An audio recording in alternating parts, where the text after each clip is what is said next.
एक बार बोलो गायत्री माता की जय। हाँ मित्रों, आज मैं आप लोगों के सामने वास्तु से संबंधित कुछ बात बताना चाह रहा हूँ। जो मैं ये बताना चाहता हूँ कि अगर आपने इस तरीके से अपना घर बनाया है तो आपके सामने भविष्य में कोई दिक्कत नहीं होगी। और आप इसे देख के ये जान जाए क्या आपने इस वास्तु के हिसाब से अपने घर को बनाया है कि नहीं बनाया है। अगर आपको लगता नहीं कुछ है तो आप किसी से मिल के इसके बारे में सलाह अवश्य ले लें। सबसे पहली बात यह है कि जब भी वास्तु शास्त्र के हिसाब से घर हम लोग बनाते हैं तो सीढ़ी के नीचे पूजा घर नहीं बनाना चाहिए कभी भी। हाँ मित्रों, कभी भी सीढ़ी के नीचे पूजा घर नहीं बनाना चाहिए। और जो हम लोगों की सीढ़ी बनती है उस सीढ़ी में जो पायदान होते हैं उनकी संख्या, जिसको हम स्टेप्स कहते हैं, उनकी संख्या विषम होनी चाहिए। 21 होनी चाहिए, 23 होनी चाहिए, 25 होनी चाहिए। इसी तरह से आप जो है विषम में सीढ़ियों की संख्या बना सकते हैं। रसोई घर के लिए अगर हम बात करें तो सबसे उपयुक्त दिशा अगर हम लोग बात करते हैं तो दक्षिण पूर्व दिशा होती है। ये सबसे अच्छी दिशा मानी जाती है रसोई घर के लिए, जिससे आपके घर में हमेशा बरकत बना रहता है, आपको किसी चीज़ की कमी नहीं होती है। मित्रों, अगर हम दूसरे जो है नियम की बात करें घर बनाते समय, तो पूजा घर और रसोई घर या बेडरूम एक ही कमरे में नहीं होना चाहिए। ये भी आपको ध्यान देना चाहिए। जब आप घर बनवाते हैं तो आपका पूजा घर, रसोई घर और बेडरूम एक में नहीं होना चाहिए। एक चीज़ और है, अगर आप लोग घर बनवाते हैं तो घर में जो है पूजा घर में जो प्रतिमा स्थापित नहीं करानी चाहिए, क्योंकि घर में प्राण प्रतिष्ठित मूर्ति का रहना और उसकी तरफ पूरी ध्यान से नहीं रखा जा सकता है। तो छोटी छोटी मूर्तियों को जो है चित्र से ही पूजा करके घर में जो है रखना चाहिए, क्योंकि अगर आप प्राण प्रतिष्ठित मूर्ति कर लेंगे तो वो मंदिर की तरह हो जाएगा। इसलिए प्राण प्रतिष्ठित मूर्ति को घर में नहीं रखना चाहिए।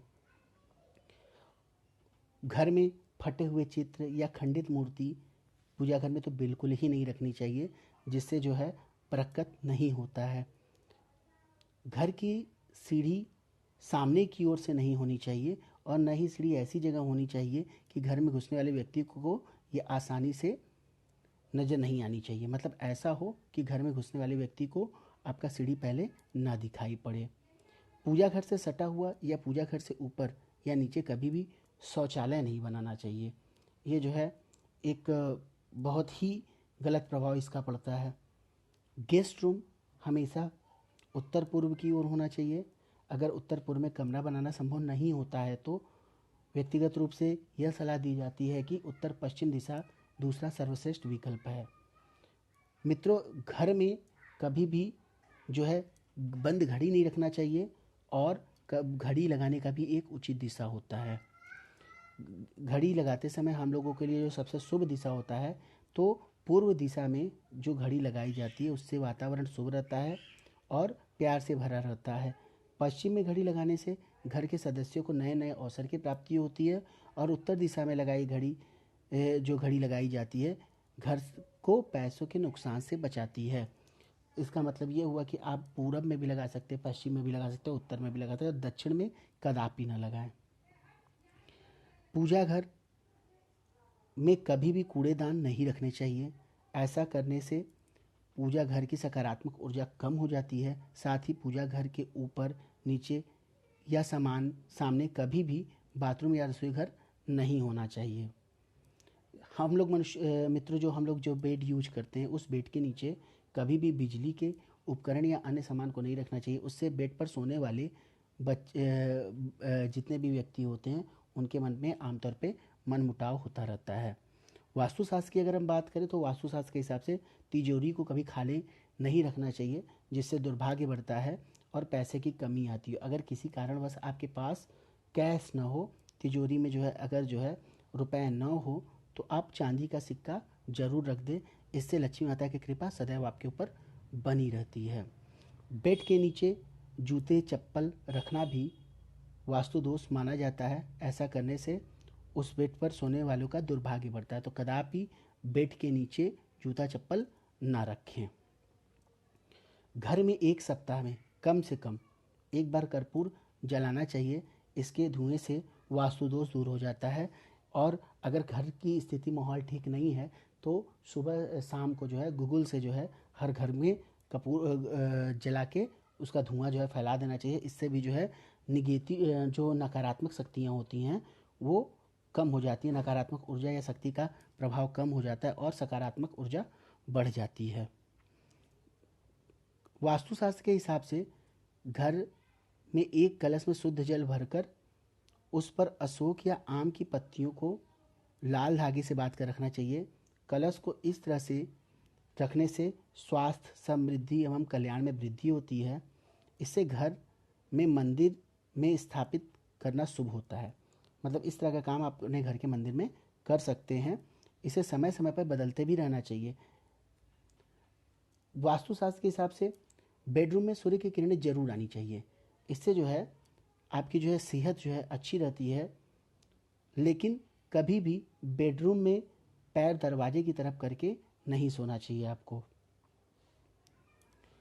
वास्तुशास्त्र के हिसाब से अगर हम बोले तो अगर आप चाहते हैं कि घर में लक्ष्मी का वास बना हो तो आप चांदी की बांसुरी घर में रख दे तो इस पे लक्ष्मी का वास हमेशा बना रहता है। घर में कभी भी नटराज की तस्वीर या मूर्ति नहीं रखनी चाहिए, क्योंकि इससे शिव जी के भयंकर या विकराल रूप लिया हुआ रहता है नटराज का। वास्तुशास्त्र के हिसाब से घर से कबाड़ निकाल देना चाहिए। अगर छत पर खाली मटका, निवार के गोले या जो टूटी कुर्सी, चारपाई, अगर ये सब चीज़ें हों तो उनको यथाशीघ्र जितनी जल्दी हो सके उसको बेच दें। अगर मान लीजिए आपके घर में सोते समय अगर आपको बुरे सपने आते हैं तो गंगा जल को सिरहाने रखकर सोएं और सुबह किसी गमले में डाल दें। इस तरह से इस समस्या का भी निदान हो सकता है। रात को सोते समय हमेशा व्यक्ति का सिर दक्षिण दिशा में होना चाहिए। कभी भी उत्तर दिशा की ओर सिर करके नहीं सोना चाहिए। इससे जो इंसोम्निया मीन्स अनिद्रा रोग होने का संभावना बढ़ जाता है और व्यक्ति की पाचन शक्ति पर भी बुरा प्रभाव पड़ता है। अगर आप घर के बेडरूम में तिजोरी या अलमारी रखना चाहते हैं तो वह दक्षिण दिशा की दीवार से सटाकर रखें। अलमारी का मुंह उत्तर दिशा की ओर ही खुलना चाहिए। अगर बेड के सामने या कहीं भी ऐसी जगह शीशा नहीं लगाना चाहिए जहां आप के बेड का प्रतिबिंब उसमें दिखता हो। अगर ऐसा होता है तो अक्सर ये बोला जाता है कि पति पत्नी के संबंध में जो है दरार आता है। बेडरूम में झूठे बर्तन यानी कि आप जो जूठा करके बर्तन रखे हुए हैं उसको कभी नहीं रखना चाहिए। उससे जो दिमागी परेशानी आती है। और बेडरूम में झाड़ू और एक से अधिक जूते चप्पल भी नहीं रखने चाहिए। ये सब जो है परेशानी बढ़ाने का काम करते हैं। जो बच्चे पढ़ने में कमज़ोर होते हैं उन्हें हमेशा जो है पूर्व दिशा की ओर मुख करके अध्ययन करना चाहिए, जिससे उनकी जो है मतलब पढ़ाई के में मन लगने लगेगा और उन्हें उसका लाभ पता चलेगा और वो ज़्यादा से ज़्यादा जो है उसमें अपने ध्यान को केंद्रित करना शुरू कर देंगे। अगर समय समय पे अगर आपको मौका मिले तो घर के अंदर गौमूत्र का छिड़काव करते रहना चाहिए, जिससे जो है घर के अंदर जितने भी जो है मतलब जो है हानिकारक कीड़े, कीटाणु या कीड़े मकोड़े रहते हैं। कीटाणु का मतलब वो सारे छोटे छोटे कीड़े जो आपको दिखाई ना पड़े वो नष्ट हो जाते हैं। और जो घर में नकारात्मक ऊर्जा रहता है, निगेटिव एनर्जी रहता है, वो जो है पूरी तरह से ख़त्म हो जाता है और माहौल बहुत अच्छा हो जाता है। घर में वास्तु दोष को कम करने के लिए हमें और शांति बनाने के लिए मैग्नेट पे यानी कि चुंबक के ऊपर जो है सिंदूर से स्वास्तिक बनाएं, जो कि 9 अंगुल का लंबा हो और 9 अंगुल का चौड़ा हो। इससे वास्तु दोष में लाभ मिलता है और चीज़ों से बचा जा सकता है।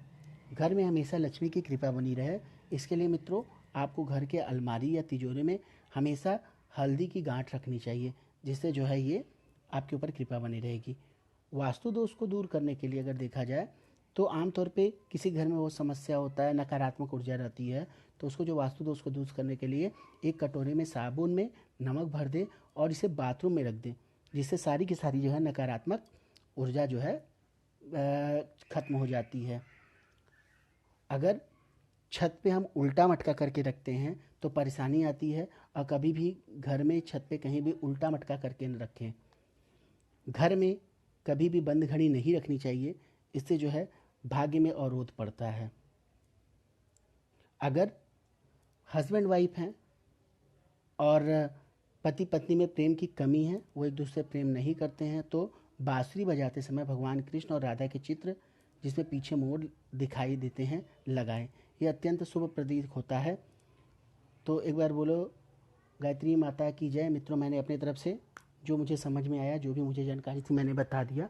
अगर आपको ऐसा लगता है कि इन चीज़ों में से कोई भी चीज़ अगर आप जो है किए हुए हैं, तो आप किसी वास्तुशास्त्र के जानकारी से संबंध करके उसका जो है काट निकाल लेवें। और अगर आपको इस वीडियो का 1% भी ऐसा लगता है कि जो आपके काम का है, तो आप कृपया इस चैनल को सब्सक्राइब कर लें, लाइक कर लें, शेयर करें और कमेंट करें। और अपनी समस्याओं को मुझे बताने का कष्ट करें, मैं उसका समाधान करने की कोशिश करूँगा। एक बार बोलो गायत्री माता की जय।